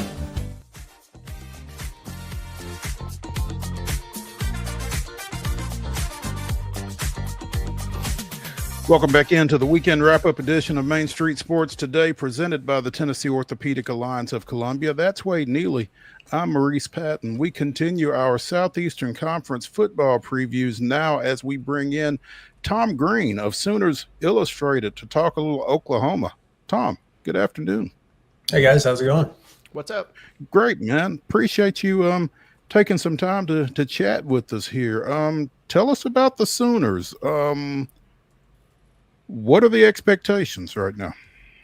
Yeah, I mean, the expectations are to be better than last year. Certainly a very disappointing and frustrating first season in the SEC for Oklahoma. You know, they went 6-7, just 6-6 in the regular season, 2 SEC wins against Alabama and Auburn, but they had their worst offense in more than a quarter century, which was just kind of unprecedented for a program that has enjoyed offensive success as much as Oklahoma has in, you know, the last couple decades. But, you know, the defense has steadily improved in each year under Brent Venables, and it's expected to be another strong unit this year. The offense has kind of had a bit of a makeover this offseason, you know, bringing in Ben Arbuckle from Washington State, you know, 29-year-old hotshot coordinator who has, you know, 3 years of play calling experience under his belt. And they're pairing him with his quarterback from last season at Washington State and John Mateer, who was, you know, one of the most dynamic dual threat passers in the country last year. So they're hoping the combination of those two can kind of help jumpstart an offensive turnaround this year for them. And, you know, lead to a better overall season, but it's going to be tough because they have, you know, the toughest or one of the toughest schedules in the country this year. You know, I'm really intrigued by the Mateer situation, Tom, just from the standpoint that I watched a little bit of Oklahoma last year. And, you know, Michael Hawkins Jr., as a true freshman, looked like he had some positive performances out there for the Sooners. I mean, to the point that Jackson Arnold left and is now at Auburn. But, you know, where is he in the mix at quarterback right now? I mean, he's firmly the backup this year. But he, by all accounts, this offseason, you know, Michael Hawkins is just, you know, taken huge strides. I think having Ben Arbuckle there, and they brought in John Kuzieski, who's worked with Ben Arbuckle the last few years too at Washington State and Western Kentucky, to really help hone those quarterbacks a little bit more. And I think the raw talent for Michael Hawkins is there, and they're really pleased with where he is. That if something were to happen to John Mateer, they would feel very comfortable inserting him in there at quarterback. But make no mistake about it, this is John Mateer's team this year. You know, they brought him in as one of the top quarterbacks in the transfer portal, hoping he can kind of replicate that success he had last season when, you know, he led the country in total touchdowns for the regular season with 44. When you talk about if something were to happen to John Mateer, there's the football side of things, and then there's what we saw last week with the gambling accusations and the Venmo transactions, which is by far the sneakiest and weirdest app to track if you ever find yourself scrolling on Venmo transactions. But where do we sit? Saw Brent Venables kind of broke the silence on that. What did he have to say about his quarterback in that whole situation? Yeah, I think as far as the team's concerned, that this is a thing that's behind them. You know, their compliance department feels very good about where they're at. You know, they don't, you know, there's not NCAA is not investigating it right now. They're not expecting a pending investigation. They feel satisfied with the answers that they got. You know, Brent Venables said, you know, John Mateer's kind of put it behind him and feels like it's kind of a non-story. Like, he realizes the gravity of the situation and, you know, what those, you know, quote unquote inside jokes may look like to anybody from the outside. But also I think it's just a lesson to everybody. It's like, man, just put that kind of stuff on private. When people can see who you're sending money to and for what reasons. I mean, look, I know I joke with friends and people about, you know, what transactions might be for. It's never actually for what it is intended for. Like if we're ordering pizza or something, like we'll put inside jokes or, you know, dumb emojis or something like that. You know, people do that. And, you know, you got to remember, he was an 18-year-old freshman at the time. Of course, like if he was gambling on sports, it is a very serious accusation because, you know, even though he didn't really play much as a freshman, you know, very limited opportunities, you know, one of those transactions was labeled USC, UCLA. Those teams were both in the Pac-12 with Washington State. So it's certainly nothing that they're, you know, just, you know, raising their nose up at, but, you know, they feel like they got satisfactory answers and aren't really concerned about it moving forward. Yeah, I'm going to remember that. Note to friends and note to self. Don't put sports gambling UCLA versus USC when you're sending Venmo to your buddies, I guess, going forward. Tom, though, I do want to ask you, you mentioned, man, it does feel like there's a lot of potential promise for this Oklahoma team, but how is that so awkwardly juxtaposed against one of the most challenging schedules, certainly in SEC play, but you also got some tough non-conference games too. What are the dynamics at play here, and how does OU kind of thread that needle of a talented roster but a really difficult schedule this year? Yeah, I mean, it's going to be tough. I mean, like they had one of the toughest schedules in the country last year, and things just went haywire for them when the offense wasn't clicking. So they're hoping that even, look, the offense doesn't need to be top 10 in the country for this team to make significant improvements. If they just had an average offense last season, they could have won 8 or 9 games. So I think if the offense gets to where they hope it can be, and all signs in fall camp right now indicate that this offense has a chance to be pretty good, that they'll be able to kind of navigate that schedule. But again, it's tough. You don't have much of a runway like you did last year when I think you had, 3 or 4 games before that SEC opener against Tennessee, whereas this year, you open with Illinois State next weekend, and then you jump right in, you host Michigan in week 2. And that is going to be a serious test for this team, especially the offense going up against that Michigan defense. But they're confident that, they'll be able to make some strides offensively. And the thing that's been really interesting is, when we heard from Brent Venables last week, and, we've heard this throughout camp, is that there's been more give and take between the offense and defense this preseason, where last year when we were talking about them, it was like, man, the defense just dominated the scrimmage. The defense is having its way. And it's like, okay, is the defense that good or is the offense that bad? Turned out it was a little bit of both last season. But now you're talking about a Brent Venables defense that's in year 4 and is expected to be, probably top 10, 15 in the country if things go as planned for them, and an offense that is, holding its own against them in, after just an off season of installation. And, obviously you have the quarterback, offense coordinator dynamic there, but for them to kind of, be there and get some of their own against that defense, I think it's a telling sign for optimism for this team going into the year.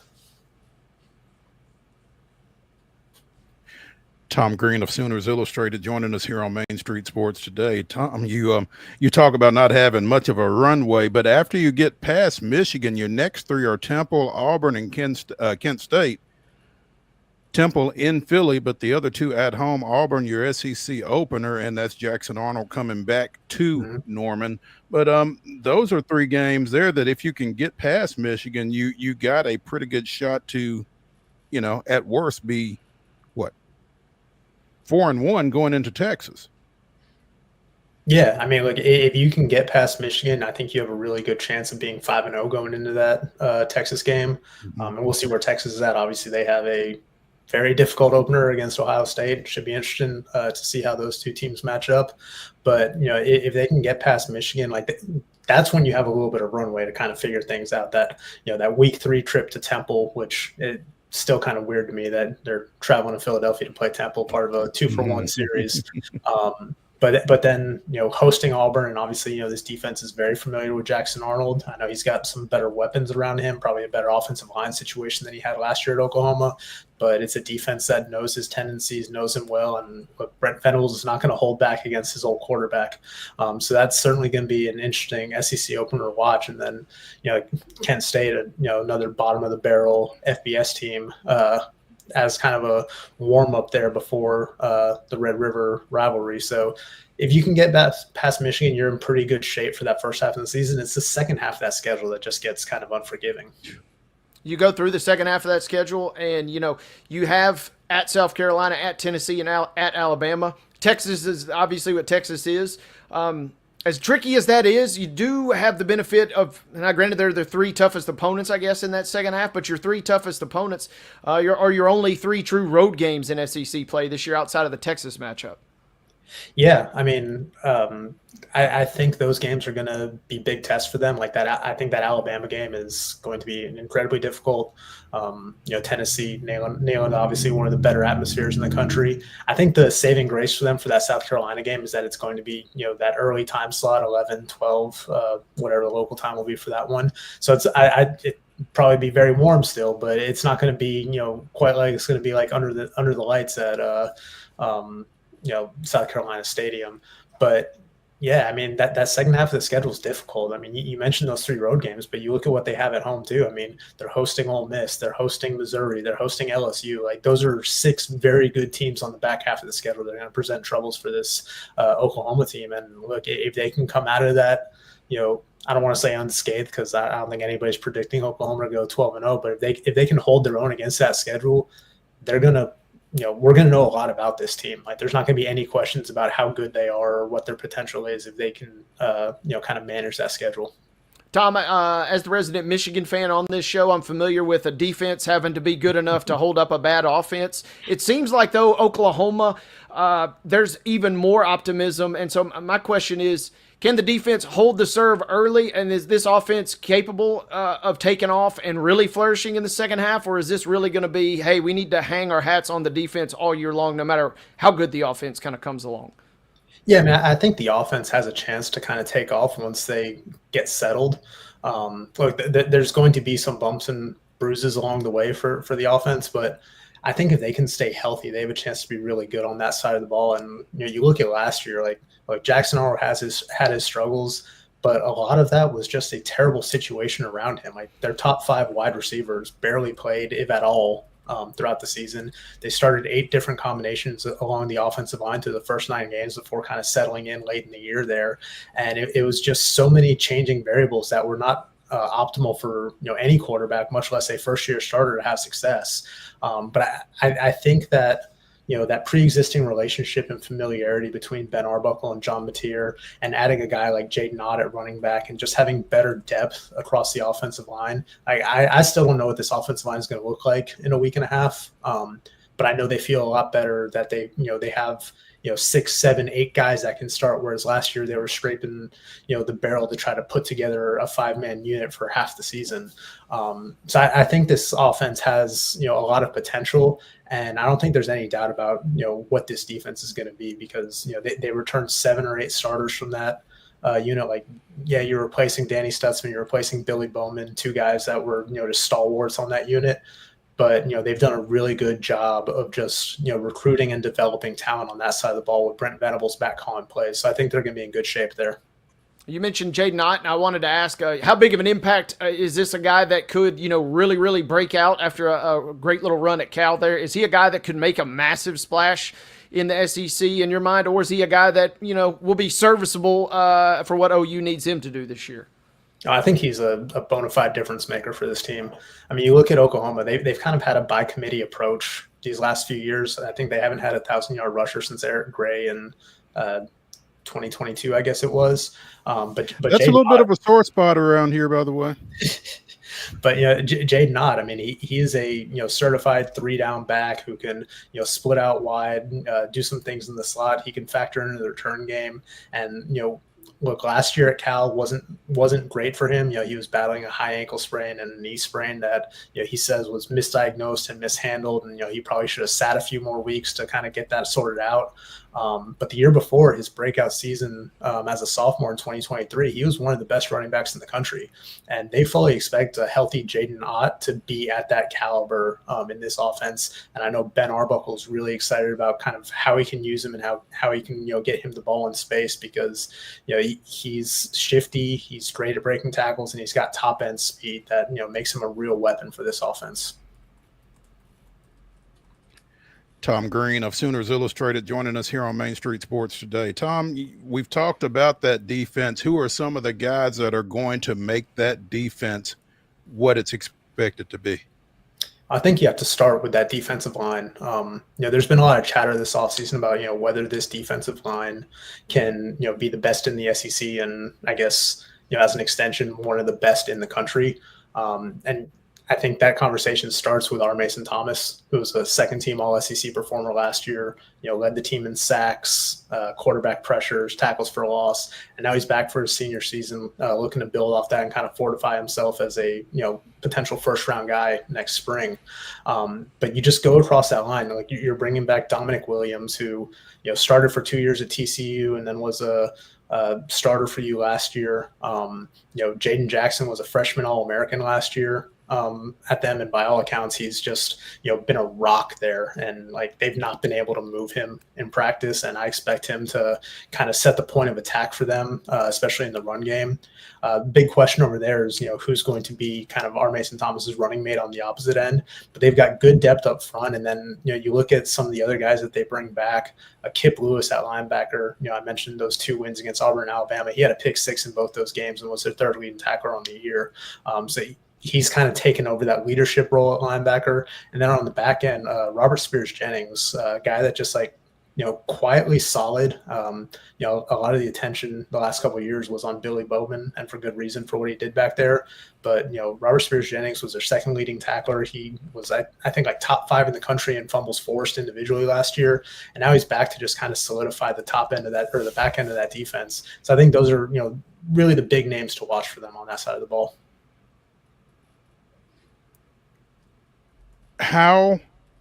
Let me figure out how I want to put this. Coming off of the disappointing season that Oklahoma had last year, when Brent Venables, things did get a little uncomfortable for him and his seat last year. What has to happen for him to be back in 26? That's tough. Look, I think they need to show improvement. And the question is, how do you gauge improvement against a schedule that tough? If you were to ask me to set like a win total that I feel like he needs to reach to be comfortable in his role coming back, I think they need to win probably 8 games during the regular season, maybe have a chance for a 9th game in a bowl game. But again, we're going to learn so much about this team in the second half of the season. And as I think if they, the offense shows progress and they stay competitive in those games, even if they drop a couple tough ones, it's kind of, proof of concept that they're heading in the right direction and they have the pieces in place to kind of, avoid, having another 6 and 7 season like they've had 2 of his first 3 years. With that being said, Vegas has the over-under for the season at 6.5, has the over-under for conference wins at 3.5. Do they go over both of those numbers in your mind, Tom? I think so. I guess I think 8 wins is realistic for this team, and if the offense really clicks, they have a chance to surprise some people this year.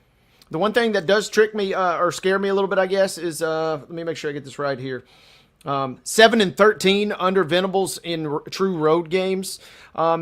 Is there some sort of magic thing that clicks this year? Is that a mixture of just the guys that he has on the roster, or does something coaching-wise click for him? Because that is kind of a jarring stat when you talk about their 3 toughest games maybe in the league outside of Texas are road games this year. I mean, I think there's a bunch of variables that go into that. This offseason they brought in Kevin Wilson, the former head coach at Tulsa, who, was a very successful offensive coordinator at Oklahoma, at Ohio State, at Indiana. And I think he's helping a little bit more, behind the scenes, like with, game management type situations, because that hasn't always been the strong point for Brent Venables as a head coach. Allows him to focus a little bit more on some other aspects, especially now that he's back calling plays. But I think just having a better offensive situation overall is going to help them, because like you look back at some of those losses, and some of those losses were, by single digits. I mean, that Missouri game last year was just kind of a crazy meltdown in the final couple minutes there.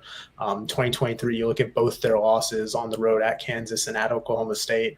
Both those games decided by 1 score, just because the offense, kind of couldn't execute late with a lead, and it cost them. So I think just better game management will help them in those situations. And again, having better complementary football, like you have a really good defense if the offense can step up and carry some of its weight, because I think that really did impact the defense last year, where it's like, yeah, they're playing lights out, and eventually the offense is going 3 and out or turning it over. Like something's going to give eventually. Tom Green of Sooners Illustrated joining us here on Main Street Sports today, presented by the Tennessee Orthopedic Alliance of Columbia. Tom, who's somebody that's going to surprise us off this roster this year? Oof. I'll name you a couple of candidates. I'll go offensively. I will go with Isaiah Satania, transfer wide receiver from Arkansas. I think he was their third leading receiver last year. Hasn't put up like overwhelming numbers throughout his career, but he's a guy that's got SEC experience, and this is a completely retooled wide receiver room. I mentioned the 5 guys that pretty much missed all of last season. They had all those guys, or 4 of those 5 leave. Had a couple other players transfer out, and they brought in a few transfers, some promising freshmen. But since the spring, like Isaiah Satania is just that name that we've heard again and again as he's kind of Mr. Reliable for them. I think he's developed a really good rapport with John Mateer. He can play in the slot. He can split outside. He's got some top end speed. I believe his dad is one of the track and field coaches at Texas A&M, and his mom was an Olympic track athlete too. So he's got really good speed, and he's just very precise in his routes. He knows where to be, and I think having someone like that in a first-year offense that John Mateer can trust, I think he's a guy that might just like funnel targets to and just be one of those go-to guys for them. Defensively, I'll point to another transfer, Kendall Daniels, who came over from Oklahoma State. Had some big numbers at Oklahoma State, but there were questions about his effort and just like how effective he actually was in his roles there. I think he's in a better situation here now and is really kind of acclimated and is kind of taken over that cheetah role in Brent Venables' defense. Basically the slot and linebacker hybrid safety role. And I think he's going to be a real difference maker for them and a playmaker that they can kind of move all over the place this year. You mentioned Mateer a couple times there. He's listed in both Phil Steele and he's 25-1 on DraftKings at the moment. Is there a chance in a perfect season that this is a guy that could get an invite as a Heisman Trophy finalist in your mind? Oh, yeah. I mean, look, if things click for them offensively, again, like this is his 3rd year in Ben Harpel's system. He knows the system well. He's performed in it, albeit, look, last season, Washington State's schedule was essentially a, Mountain West schedule, but he's put up big numbers in it. He's comfortable in it. It seems like he's really made this offense his own this offseason. He's done a lot to just, develop relationships, not just with his wide receivers and his running backs, but to really get a better understanding of the offensive line. We were talking to Bill Bedenbaugh, Oklahoma's longtime offensive line coach last week. And he was like, yeah, I was halfway through, one of my position group meetings and I looked up and John Mateer's in the back diligently taking notes. Like he wants to understand these protections and do what he can to, get the offensive line into the right reads and everything.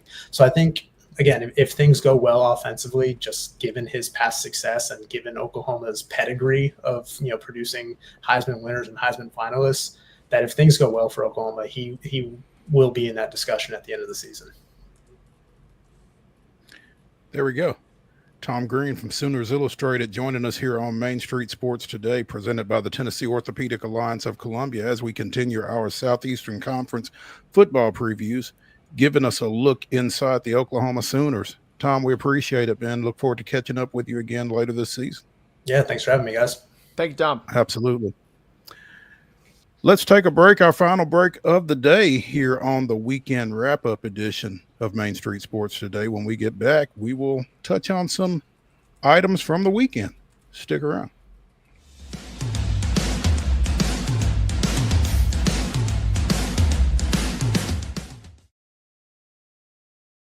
Being in Tennessee, we wanted to try to keep it as local as possible, so we have an entire section of our menu that is just dedicated to local whiskeys like Uncle Nearest, Jack Daniels, of course, George Dickel, Nelson Brothers, Greenbrier whiskey, and all of our taps are all local.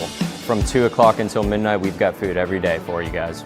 A good handful of appetizers, some entrees, and a couple salads and things like that. My name is Ethan Kanata. Please come down and see us at the PIC Lobby Bar here at the Omni in Nashville.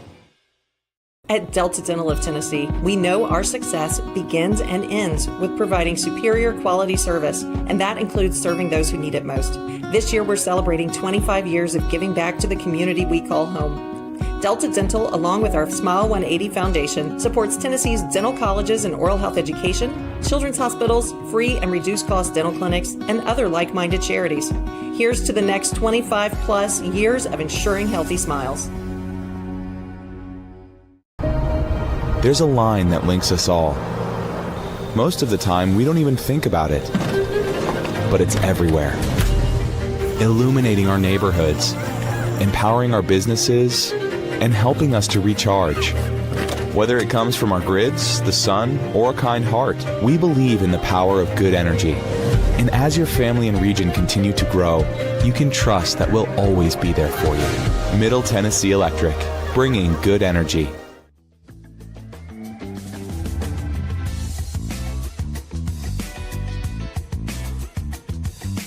It's the final segment of the weekend wrap-up here on Main Street Sports Today, presented by the Tennessee Orthopedic Alliance of Columbia. That's Wade Neely. I'm Maurice Patton.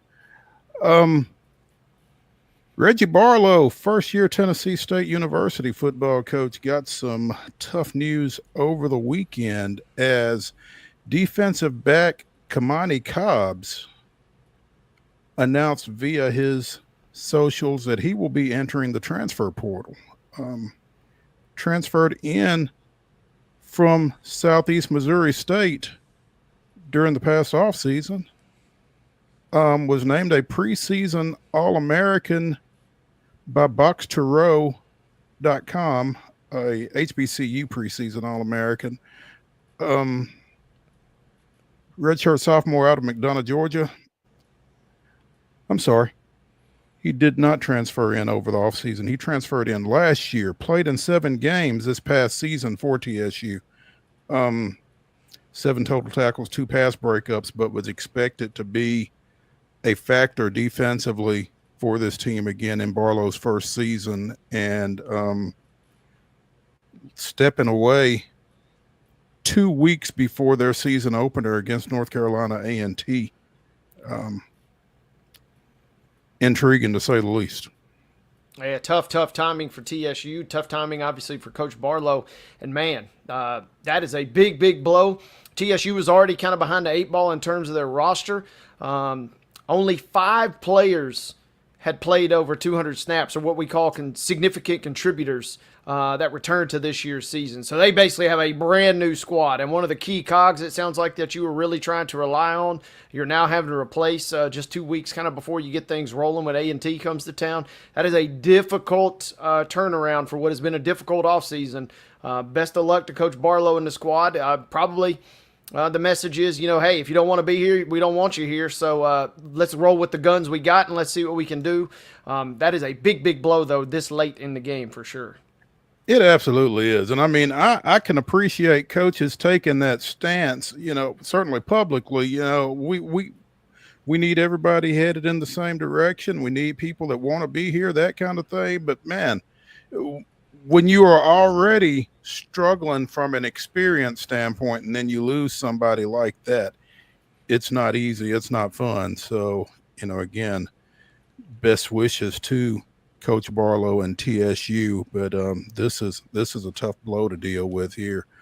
Again, they open August 30th. That's less than 2 weeks. That's 12 days from this past Saturday, or 14 days from this past Saturday, 12 days from today. So trying to get somebody repped up and ready to step into that role ain't going to be a whole lot of fun. Nope. I assume Reggie Barlow will be doing a coach's show on the radio airwaves in and around Nashville, which most college football coaches do. Bill Belichick is not most college football coaches. And what was Mac Brown Live in North Carolina will now be manned primarily by North Carolina General Manager Michael Lombardi. Carolina has had a coaching show for years, again, as most college football programs do. Belichick is set to appear on the first run of that show on August 27th, but will not make regularly scheduled appearances. Lombardi will be on each week, and assistant coaches and players will be on. Apparently, it's not in Belichick's contract to appear on the weekly North Carolina coaches show.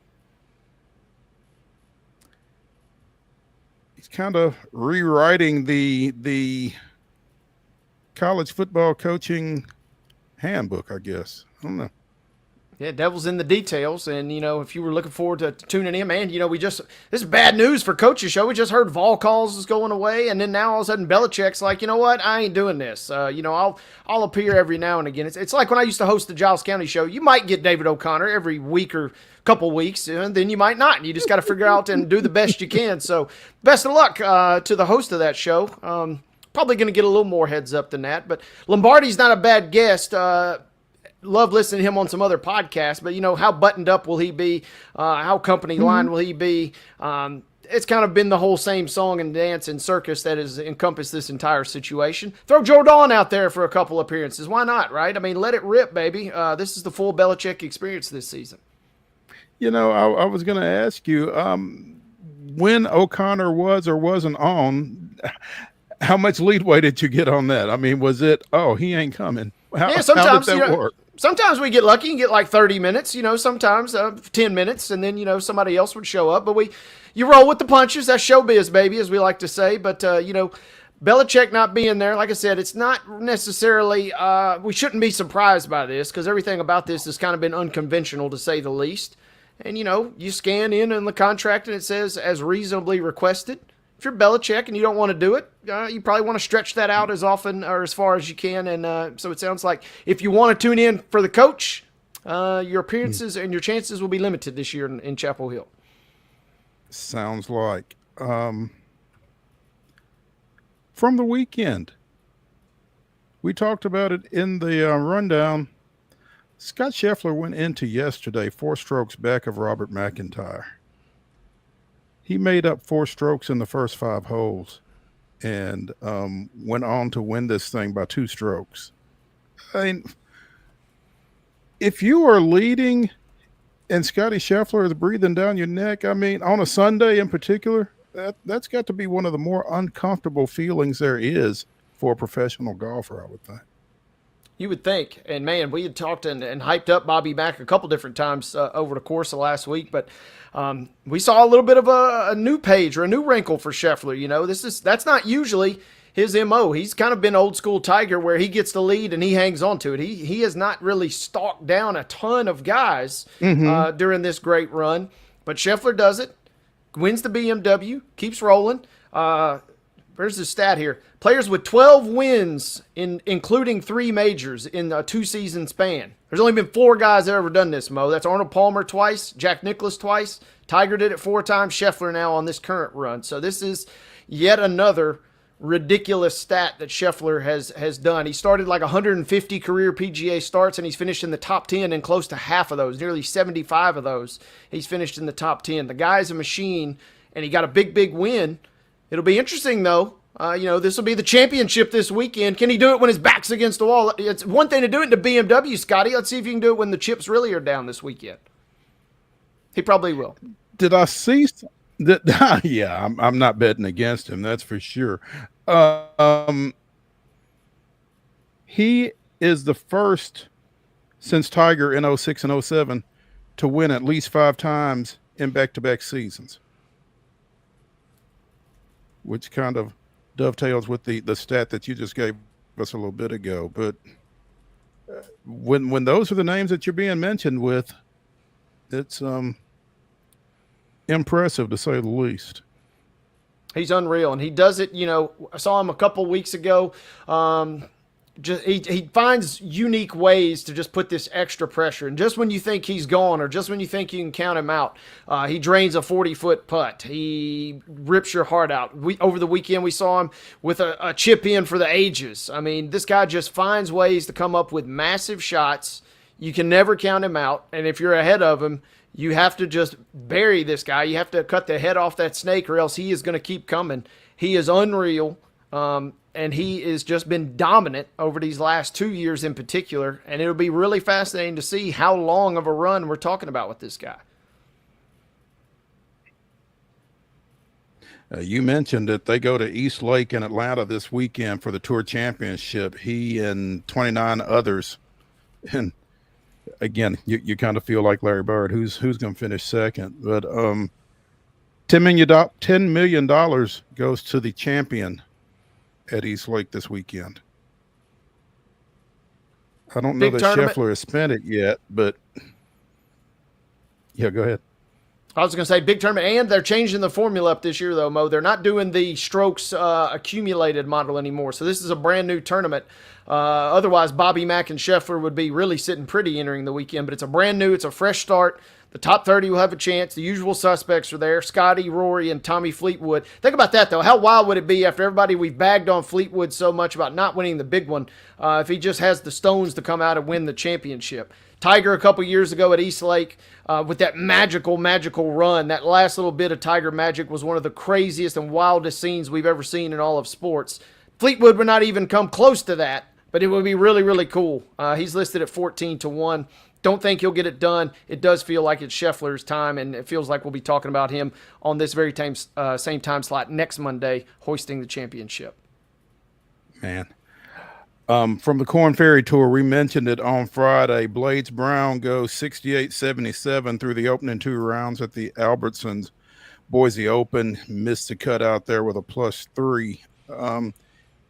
They and he get a little time off before the Korn Ferry Tour comes to, well, a lot of people will say Nashville. I'm going to say Franklin because I could hear fireworks from over there. The Simmons Bank Open is at Vanderbilt Legends September 11th through 14th.